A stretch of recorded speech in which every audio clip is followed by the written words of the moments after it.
Hello everybody, here we are with another episode in W3 Schools. We are trying to learn HTML and we will continue with attributes, which are just here. We have information about them, and the attributes provide additional information about HTML elements. So these aren't new elements. There are some features about elements that we can find in HTML. So what is an attribute? All HTML elements can have attributes. It's something additional to an element. Attributes provide additional information about elements. Attributes are always specified in the start tag. So if we have here an example, you remember that the tag A is a hyperlink. So a hyperlink always needs to have an href if it wants to go somewhere when you click it. So this reference, the reference to another place, is an attribute. The element is just the text, but you have to add the hyperlink, you have to add the URL of the element of the web page that you want to go to. For example, you can here try it. You have here on the left one element A without an attribute. You run it and it becomes just text. It's an A-type element, but without a hyperlink. We don't have anything else. Well, it's not a hyperlink, it's the address. If you don't have an address, we don't have any hyperlink. It doesn't become an hyperlink. So we'll continue.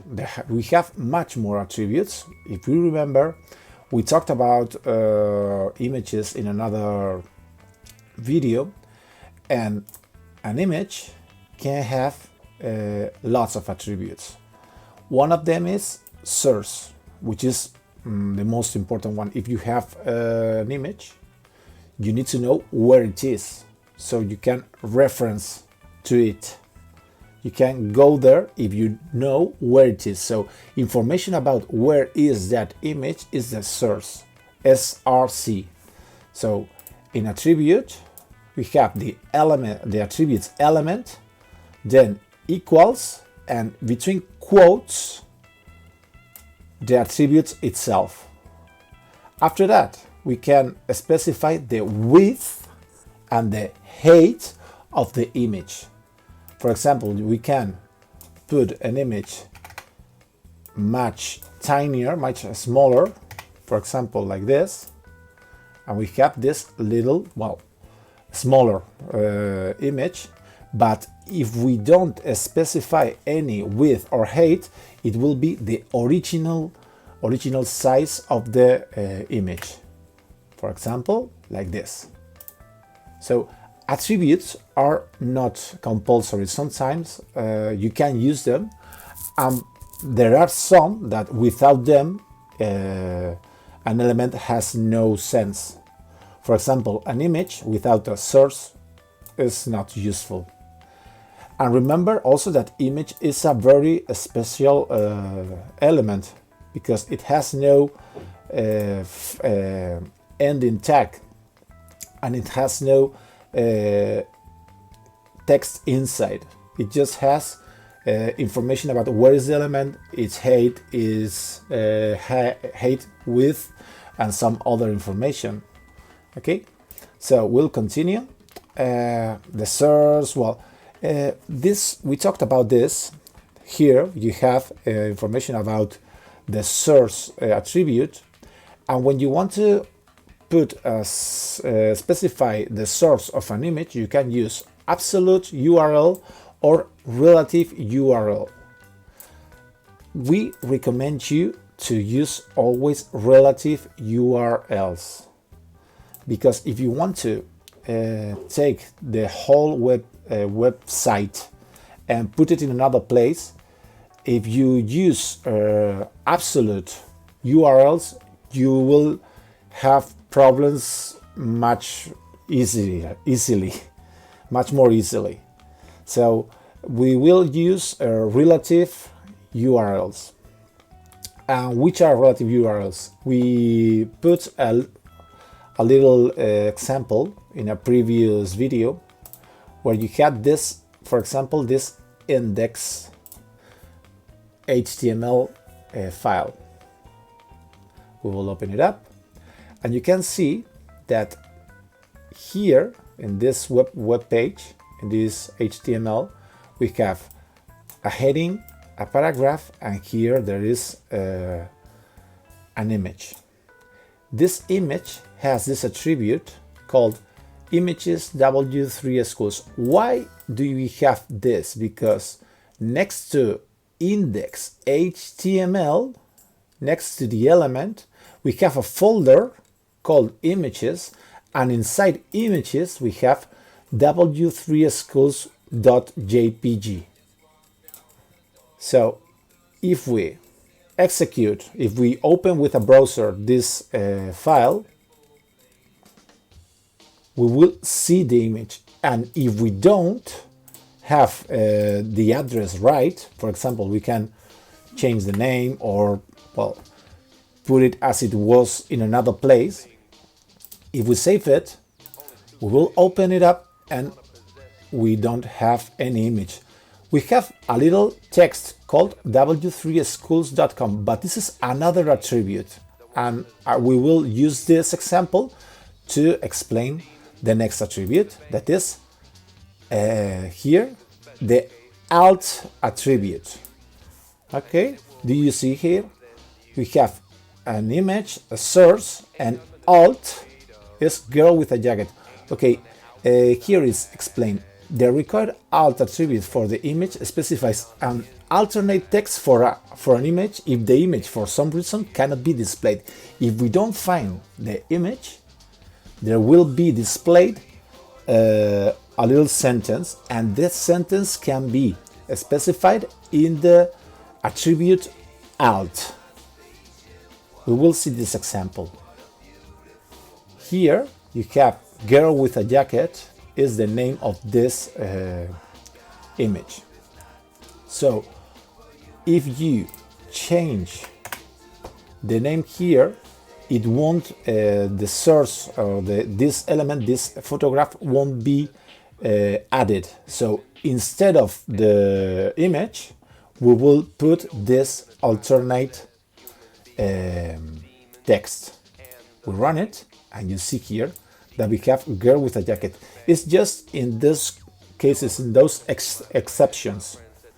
Okay, so you have alt attribute also with images. What else? Well, we have just seen this. And the style attribute also.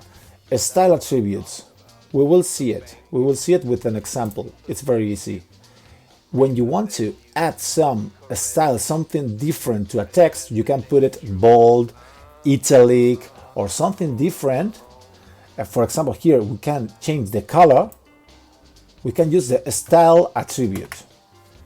For example, you have here this paragraph. This paragraph is a black paragraph like the others. But if we add the style here or in another one,